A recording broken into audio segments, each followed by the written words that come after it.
अब हम बात करेंगे हमारे अगले फोर्स की, दैट इज फ्रिक्शन। फ्रिक्शन को हम एक सेपरेट चैप्टर की तरह भी स्टडी करते हैं, रीजन बीइंग दैट कि फ्रिक्शन जो है वो टेंशन नॉर्मल जैसे फोर्सेस की बजाय थोड़ा सा कॉम्प्लिकेटेड फोर्स है। रीजन क्या है कॉम्प्लिकेटेड होने का? इसकी डायरेक्शन और इसका वैल्यू। तो देखिए, component of total contact force which acts parallel to the contact surface, उसको हम क्या कहते हैं? Friction force. ये हमेशा अपोज करता है रिलेटिव स्लिपिंग और tendency of relative slipping between the two contact surfaces. तो इस बात को हम समझ लेते हैं कि हमारा जो कॉन्टैक्ट फोर्स है, अब तक हम उसको नॉर्मल को ही मान रहे थे, पर जैसे ही सरफेस रफ होती है तो ध्यान रखिए कि आपका जो कॉन्टैक्ट फोर्स है वो दो फोर्सेस का रिजल्टेंट होता है। एक तो होता है आपका नॉर्मल जो कि कंप्रेशन का ऑपोजिशन होता है, और दूसरा होता है फ्रिक्शन। फ्रिक्शन का जो टेंडेंसी है वो क्या होता है? स्लिपिंग को अपोज करना या रिलेटिव मोशन को अपोज करना। मतलब रिलेटिव मोशन हो रहा है तो उसको अपोज करो, और अगर रिलेटिव मोशन की कोशिश हो रही है तो उसे भी अपोज करो।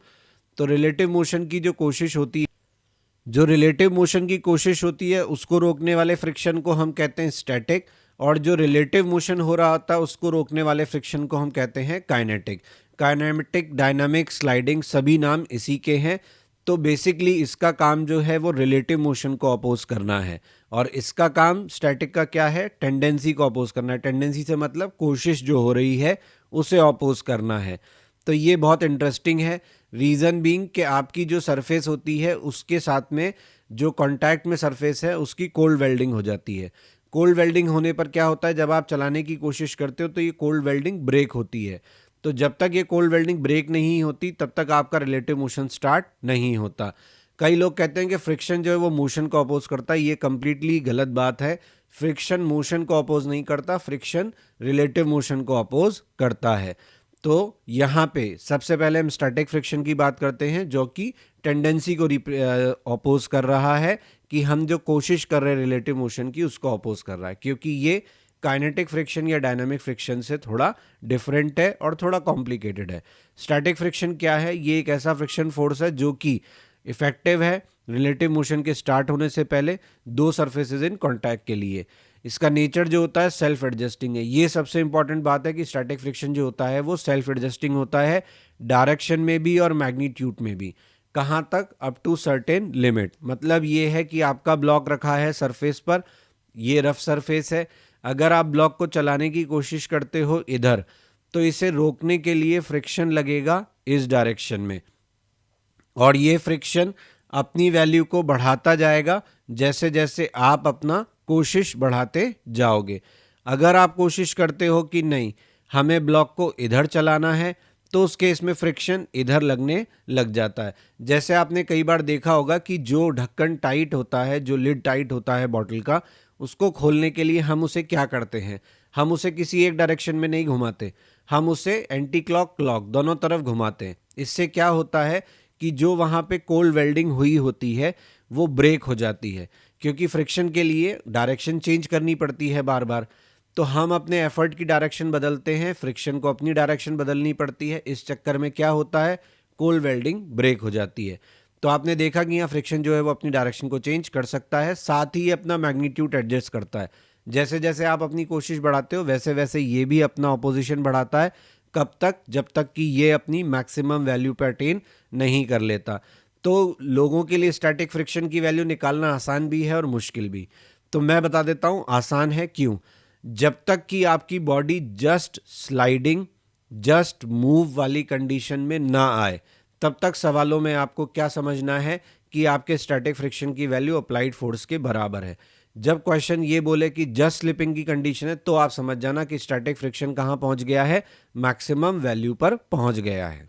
ये ग्राफ है फ्रिक्शन का जो हमें बताता है कि अप्लाइड फोर्स के साथ साथ हमारे स्टैटिक फ्रिक्शन की वैल्यू बढ़ती है, वो एक मैक्सिमम तक जाती है, और उसके बाद जब रिलेटिव मोशन स्टार्ट हो जाता है तो स्टैटिक फ्रिक्शन चला जाता है, सिर्फ काइनेटिक फ्रिक्शन रह जाता है।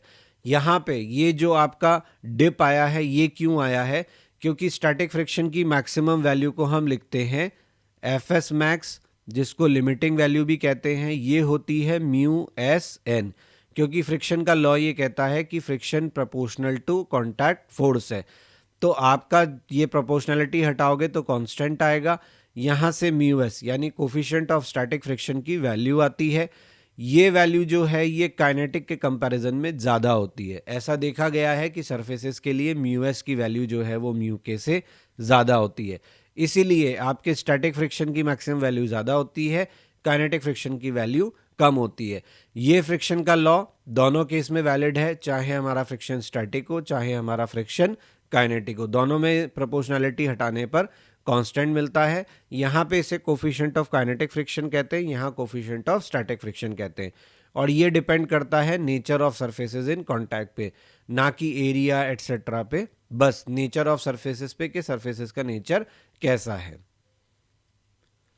तो म्यू के और म्यू एस के बारे में बात करें तो ये दोनों ही डायमेंशन लेस हैं, यूनिट लेस हैं, क्योंकि आप देख सकते हो फोर्सेस के रेशियो हैं। क्वेश्चन में हमें कहा block of mass 1 kg rest में है रफ हॉरिजॉन्टल सरफेस पे, कोफिशिएंट ऑफ फ्रिक्शन दिया है स्टैटिक 0.2, काइनेटिक दिया है 0.15। अगर किसी क्वेश्चन में ये आपको सेपरेटली ना दिए जाए तो आप समझ जाना कि इन दोनों की वैल्यू आपको क्या लेनी है, इक्वल लेनी है। फ्रिक्शन फोर्स पूछा है हमसे, अगर हॉरिजॉन्टल फोर्स की वैल्यू 1 न्यूटन, 1.96 न्यूटन और 2.5 न्यूटन हो, तो देखिए हमें क्या करना है। सबसे पहले तो नॉर्मल की बात करते हैं, तो mg लगेगा नीचे, नॉर्मल लगेगा ऊपर।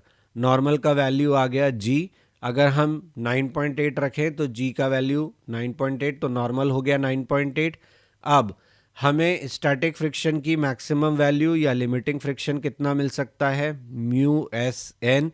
म्यू एस का वैल्यू कितना है 0.2 इंटू 9.8 करेंगे तो ये कितना आएगा, ये आएगा 196, तो ये हो गया 1.96। तो maximum value of static friction जो आपको मिल सकती है वो है 1.96। जब तक आपका फोर्स स्टैटिक फ्रिक्शन की मैक्सिमम वैल्यू से छोटा है तब तक आपका स्टैटिक फ्रिक्शन उतना ही लगेगा जितना अप्लाइड फोर्स है, बॉडी नहीं चलेगी। तो पहले केस में 1 न्यूटन का फोर्स लगाया तो स्टैटिक फ्रिक्शन भी कितना लगेगा, 1 न्यूटन। दूसरे केस में 1.96 लगाया तो स्टैटिक फ्रिक्शन कितना लगेगा, 1.96। जैसे ही आपने तीसरा केस लिया 2.5, अब आपका जो फोर्स है वो स्टैटिक फ्रिक्शन की मैक्सिमम वैल्यू से ज़्यादा हो गया, तो अब फ्रिक्शन स्टैटिक से बदल के क्या हो जाएगा, काइनेटिक। कितना हो जाएगा, म्यू के एन। म्यू के का वैल्यू है 0.15 इंटू 9.8 करेंगे तो ये आएगा 1.47। तो इतना फ्रिक्शन लगेगा काइनेटिक आपका। क्वेश्चन में हमें कहा है ब्लॉक ऑफ मास 2 kg है, प्लेस करा है प्लेन पर, inclined at an angle 37 to the horizontal, coefficient of friction between the block and the surface is 0.7। Question में कहा है कि फ्रिक्शन फोर्स कितना लगेगा ब्लॉक पर, ये बताना है। Force applied by inclined plane on block कितना होगा, ये हमको बताना है। तो देखिए ये हमारा इंक्लाइन, ठीक है, और हमारा ब्लॉक है, उसका नीचे की तरफ क्या लगेगा, 2g साइन 37 यानी 20 इंटू 3/5, ये कितना हो गया 12 न्यूटन। नॉर्मल कितना लगेगा, तो नॉर्मल लगेगा 2g कॉस 37 यानी 2g कॉस 37 कितना हुआ 20 इंटू 4/5, ये कितना हो गया 16 न्यूटन। अब 12 न्यूटन के कारण आपका जो ब्लॉक है वो नीचे जाने की कोशिश करेगा, उसे रोकने के लिए फ्रिक्शन पीछे लगेगा। फिर फ्रिक्शन जो स्टैटिक है उसकी मैक्सिमम वैल्यू क्या हो सकती है, म्यू एस एन।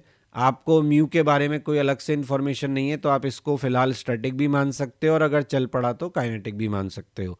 0.7 आपका कोफिशिएंट है और नॉर्मल का वैल्यू है आपका 16 न्यूटन, तो ये आएगा आपका 11.2 न्यूटन। ऑब्वियसली नीचे की तरफ चलाने वाला फोर्स बड़ा है और रोकने वाला फोर्स छोटा है, तो ये फ्रिक्शन क्या बन जाएगा, काइनेटिक। हम इसको स्टैटिक नहीं बुलाएंगे और ये कितना लगेगा 11.2 न्यूटन। अब क्वेश्चन में हमसे पूछा है force applied by inclined plane on block, तो देखिए इंक्लाइन ने दो फोर्सेस लगाए हैं, एक नॉर्मल और एक फ्रिक्शन, दोनों ही इंक्लाइन के कारण आए हैं। तो रिजल्टेंट कॉन्टैक्ट फोर्स कितना हो जाएगा, N square plus F square. इसमें से एन बाहर आ जाएगा, अंदर क्या रह जाएगा 1 प्लस म्यू स्क्वायर। एन का वैल्यू हमें पता है कितना है 16 और अंदर क्या आएगा 1 प्लस म्यू। म्यू कितना दिया है 0.7, तो ये हो गया 0.49।